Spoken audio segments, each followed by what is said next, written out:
बिस्मिल्लाहिर्रहमानिर्रहीम। कैसे हैं आप? अल्लाह करे जहाँ रहें खुश खुर्रम रहें और शाद व आबाद रहें। ताहयात नाअहली का केस की आज समाअत थी। 7 रुकनी बेंच इस केस को सुन रहा था। इसकी कुछ तफसील आपके सामने ज़िक्र करते हैं, लेकिन उससे पहले ये कि 28 सेनेटर्स जिनकी सेनेटरशिप या रुकनीत ख़तरे में पड़ चुकी है, इसलिए कि 31 दिसंबर तक असासे जमा कराने की आखिरी तारीख थी, जो उन्होंने असासे जमा नहीं करवाए। इसमें पीपल्स पार्टी के लोग भी शामिल हैं, नून लीग के भी और पीटीआई के भी। जब वो अपने असासों की तफसीलात नहीं जमा करवाते तो इससे सेनेटरशिप की जो रुकनीत होती है वो मुअत्तल कर दी जाती है। लेकिन फिर भी इलेक्शन कमीशन ने मज़ीद 15 जनवरी तक इनके लिए इनको मोहलत दी है। अगर उसके अंदर वो अपनी तफसीलात फराहम नहीं करते तो फिर इससे उनकी रुकनीत मुअत्तल हो जाएगी। जबरी गुमशुदगी का केस भी आज अदालत के सामने था। एतजाज़ अहसन की तरफ से ये केस दाखिल किया गया है और इसमें शोएब शाहीन साहब उनके वकील हैं। शोएब शाहीन खान साहब कल भी एक केस में इमरान खान साहब की तरफ से वो केस था और उसमें वो अदालत में पेश नहीं हुए। जो रिलीफ मिल सकता था वो उनकी गैर हाज़िरी की वजह से उन्हें रिलीफ नहीं मिल सका।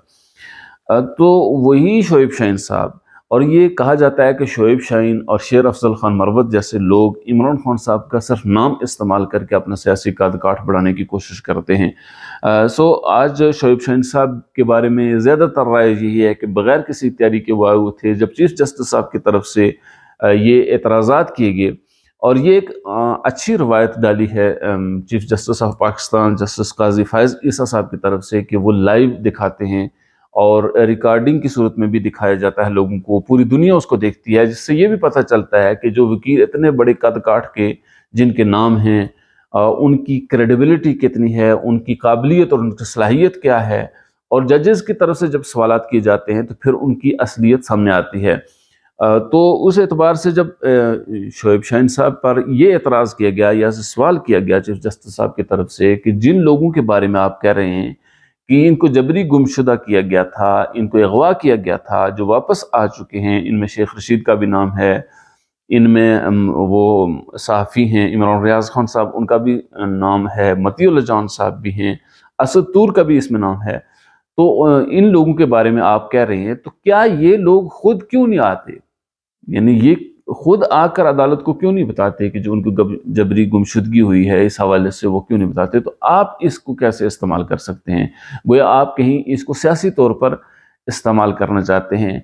इन रिमार्क्स पर अगरचे बहुत से लोगों का ये एतराज़ है कि यानी चीफ जस्टिस साहब को क्या ये नहीं पता, पूरे पाकिस्तान को पता है कि इनको किसने गुमशुदा किया है, इनको किसने गायब किया है, तो वो ऐसे रिमार्क्स दे रहे हैं। लेकिन बहुत से लोगों का कहना है कि जिन लोगों को फरीक यानी जो लोग मुतासरीन हैं वो खुद अगर केस में इंटरेस्टेड नहीं है तो कोई दूसरा आदमी उस केस को कैसे चला सकता है और उसको उस पर क्या एतराज़ हो सकता है।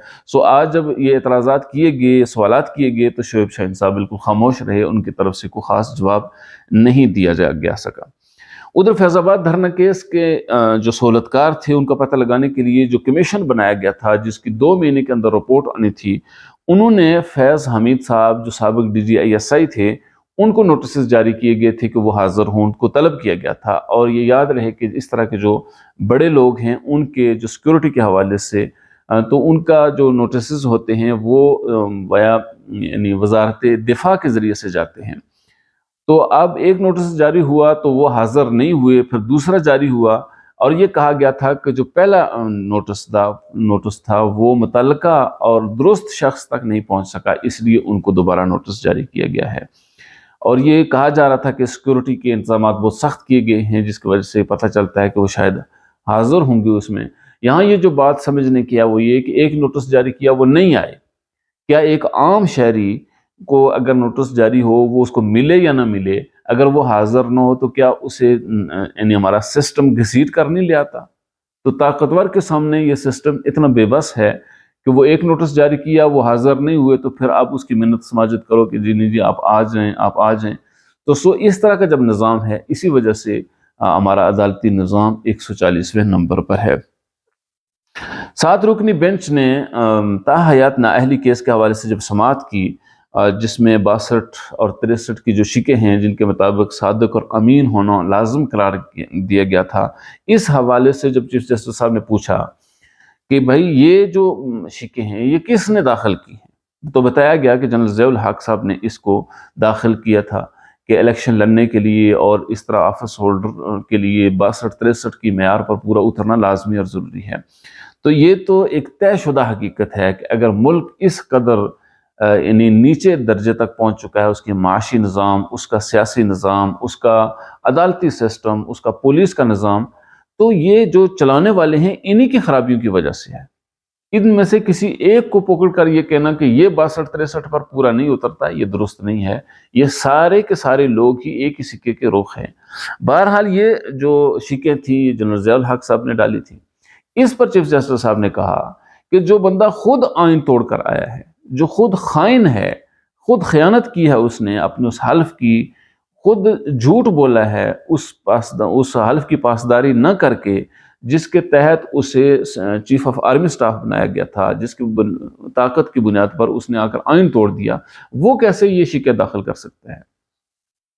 بہرحال چیف جسٹس صاحب نے کہا کہ اگر یہی سٹینڈرڈ رکھا جائے تو اگر آج قائد اعظم محمد علی جناح صاحب بھی آ جائیں تو بھی وہ اس معیار پر پورے نہیں اتر سکتے اور وہ الیکشن نہیں لڑ سکتے۔ سو اس طرح کے جو ریمارکس ہیں وہ اس بات کا اندیہ دیتے ہیں کہ چیف جسٹس صاحب یا جو عدالت عظمیٰ ہے اس کا جو مائنڈ ہے وہ یہی ہے کہ 5 سال کی نااہلی رکھی جائے گی اور تا حیات نااہلی کو ختم کیا جائے گا۔ ایک اور جو ریمارکس دلچسپ سامنے آیا وہ یہ تھا کہ ہر جرم کی ایک سزا متعین ہے، لیکن اس میں کیا ہے کہ تا حیات نااہل اس کو قرار دے دیا جائے، تو اس کی بھی سزا متعین ہونی چاہیے، دوسرے لفظوں میں کہا گیا۔ تو اس سے پتہ چلتا ہے کہ عمران خان صاحب نواز شریف صاحب اور جہانگیر ترین صاحب جو تا حیات نااہل ہیں، ان کی تا حیات نااہلی ختم ہو کر 5 سال پر آ جائے گی۔ اس طرح نواز شریف صاحب اور جہانگیر ترین خان صاحب بھی الیکشن لڑ سکیں گے۔ ادھر شیر افضل خان مروت صاحب نے ایک اور شرلی چھوڑی، اور یعنی اس کو یوں بیان کیا جا سکتا ہے کہ آخری قہقہ اس سسٹم کا وہ عمران خان صاحب ہی برسائیں گے، اور انہوں نے کہا جی کہ 20 دن کے اندر عمران خان صاحب رہا ہو جائیں گے۔ اس پر ایک صحافی نے سوال کیا کہ آج 2 تاریخ ہے اور 20 تاریخ کو جب 20 دنوں میں آپ کہہ رہے ہیں تو اس کا مطلب 22 تاریخ کو عمران خان صاحب لوگوں میں موجود ہو جائیں گے اور باہر آ جائیں گے۔ اس پر شیر افضل خان مروت نے وہی کیا جو عمومی طور پر سیاسی لوگ کہتے ہیں کہ ہاں جی اگر کوئی دوسرا کیس نہ ڈالا گیا تو ان کیسوں میں جو اس وقت چل رہے ہیں ان میں کوئی جان نہیں ہے، اس لیے وہ 20 دن کے بعد آ جائیں گے۔ اس پر ایک اور صحافی نے سوال کیا کہ علیمہ خان تو کہتی ہیں کہ اس طرح کی کوئی امید نہیں رکھنی چاہیے اور وہ ان کو تو خطرہ ہے کہ ان کو کہیں سزا موت نہ ہو جائے۔ اس پر انہوں نے کہا کہ یہ ان کا موقف ہو سکتا ہے۔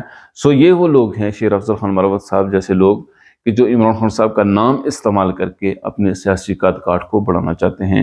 ہماری ویڈیو کیسی رہی؟ اگر آپ کو پسند آئے تو اسے لائک اور شیئر ضرور کیجیے۔ السلام علیکم ورحمۃ اللہ۔